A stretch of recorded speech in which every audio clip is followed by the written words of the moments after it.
अध्यक्ष पश्चिम उत्तर प्रदेश। सबसे पहले तो आज इस समागम पर मुझे मौका दिए जाने के लिए मैं आदरणीय ब्रजपाल जी, जो हमारे यहाँ के जिला संयोजक भी हैं, उनका आभार व्यक्त करता हूँ।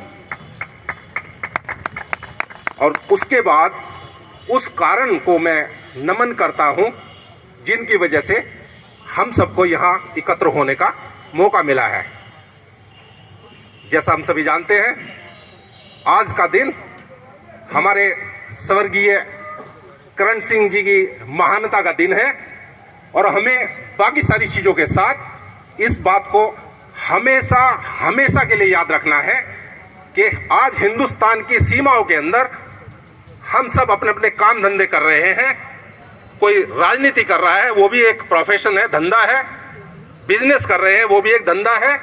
ये सब इसलिए कर रहे हैं कि हमारे देश की सीमाएं सुरक्षित हैं और इन देश की सीमाओं को सुरक्षित रखने के लिए जो जिम्मेदारी उठाई थी, वो लोग भी हैं जो मर मिटे, वो लोग भी थे जो जेलों के अंदर बैठकर भी बजे उड़ाए।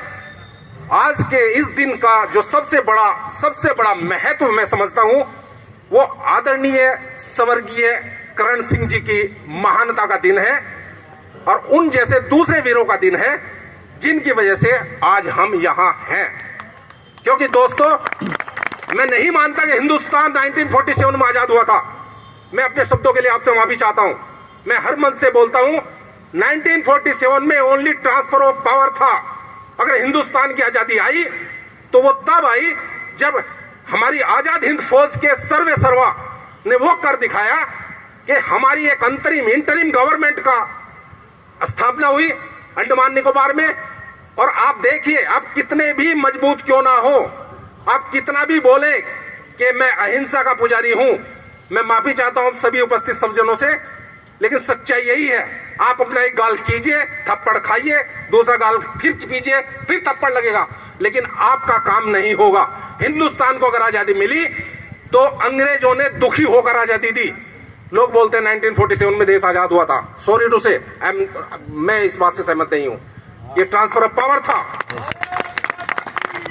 हिंदुस्तान आजाद हुआ था तो उन वीरों की वजह से हुआ था जब ब्रिटिश काल में जिनके समय पर सूरज नहीं डूबता था, बताया जाता था, उस हालात में हमारे रास बिहारी बोस जैसे महान व्यक्ति, सुभाष चंद्र बोस जैसे महान आत्मा अपने देश की धरती से बचकर निकलकर जर्मनी के जरिए भी एक वक्ता थे हमारे बहुत ही सम्मानित, उन्होंने सारी चीजें बताई।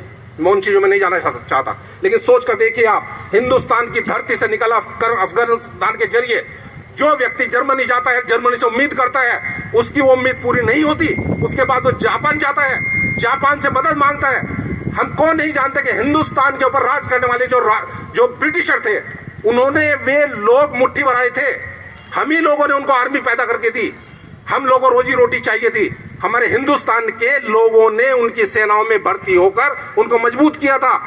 ऐसे लोगों को जब वर्ल्ड वॉर के टाइम पर उनको गिरफ्तार कर लिया गया, उनको ब्रिटिशर माना गया और अंडमान जैसे जिसको काला पानी बोलते थे वहां जेल में डाल दिया गया। एक सुभाष चंद्र बोस ने ये बात पहचानी और उन्होंने जापान जाकर मदद मांगी। सबसे पहले उनकी इच्छा थी कि हमारे देश के जो वीर सिपाही अंग्रेजों की तरफ से लड़ते हुए गिरफ्तार हुए हैं, अगर हम उन सबको एक साथ मिलाकर एक फौज तैयार करें तो इसके दो फायदे होंगे, कम से कम दो फायदे होंगे। कम से कम मैं इसलिए बोल रहा हूं कि फायदे तो बहुत सारे थे। पहला फायदा होगा कि हमारे भारतीय लोग जो अंग्रेजों के यहाँ गुलामी करने की वजह से, अपनी सामाजिक जिम्मेदारियों की वजह से फौज में भर्ती हुए थे और वो गिरफ्तार कर लिए गए और वो जेलों में सड़ रहे हैं, तो हमारे उन भारतीयों को आजादी मिलेगी। सबसे पहला एक मकसद था। दूसरा ये मकसद था कि वही लोग जो हथियार चलाना जानते हैं, जिनके अंदर देश भावना कूट कूट कर भरी हुई है, उनको हम हथियार बनाएं और आजाद हिंद फौज के जरिए हिंदुस्तान को आजादी दिलाएं और जो ब्रिटिशर हैं, जो अंग्रेज हैं, उनकी नाक में नकेल डालें। दोस्तों, आजादी के लड़ाई में दो तरह के लोग थे। अभी बात हुई थी नरम दल और चरमपंथियों की, बिल्कुल सही है। समय का अंतराल था, पहचानने में देर हुई, नहीं तो कौन नहीं जानता कि हमारे नेता सुभाष चंद्र बोस खुद भी कांग्रेसी थे।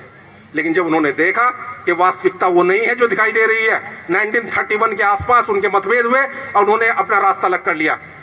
हम जानते हैं कि ट्रांसफर ऑफ पावर हुआ था उस समय पर, आप सभी जानते हैं 1946 में क्या हुआ था, कितने वोट किसको मिले थे। इसके बावजूद हमारे देश को एक ऐसा प्रधानमंत्री मिले जिनकी मैं आलोचना नहीं करना चाहता, लेकिन सच से आप मुंह नहीं फेर सकते। जवाहरलाल नेहरू जी के रूप में 1947 में जिस व्यक्ति को हमने प्रधानमंत्री माना, उन व्यक्ति और उसकी सरकार और उसके सारी पूरी लॉबी 1967 तक इंटेलिजेंस ब्यूरो के जरिए उनकी जासूसी कराती रही। कोलकाता में उनके जो परिवार के लोग थे सुभाष चंद्र बोस जी के, उनकी जासूसी होती रही।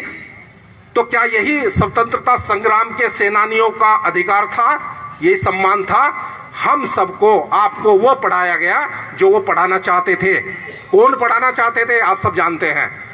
कितने लोगों को पता है कि 9 साल 10 साल जेल में रहकर किताबें लिखकर और हिंदुस्तान का ये करके क्या हासिल हुआ? अगर वास्तव में किसी को इसका अधिकार है तो वो हमारे नेताजी सुभाष चंद्र बोस, उनको है। और साथ ही साथ मैं एक बात कहकर खत्म करूंगा, कोई सेनापति अपने आप में ताकत नहीं होता। मैं हर मन से बोलता हूं, सेनापति अपने आप में एक चेहरा जरूर होता है, उसकी ताकत उसकी सेना में होती है। और जो हमारे सेनापति थे सुभाष चंद्र बोस, उनकी ताकत का एक बहुत बड़ा हिस्सा स्वर्गीय करण सिंह जी थे, उन जैसे लोग थे। तो मैं आज इस मौके पर एक बार फिर आदरणीय स्वर्गीय करण सिंह जी को सादर नमन करता हूं और उनके परिवार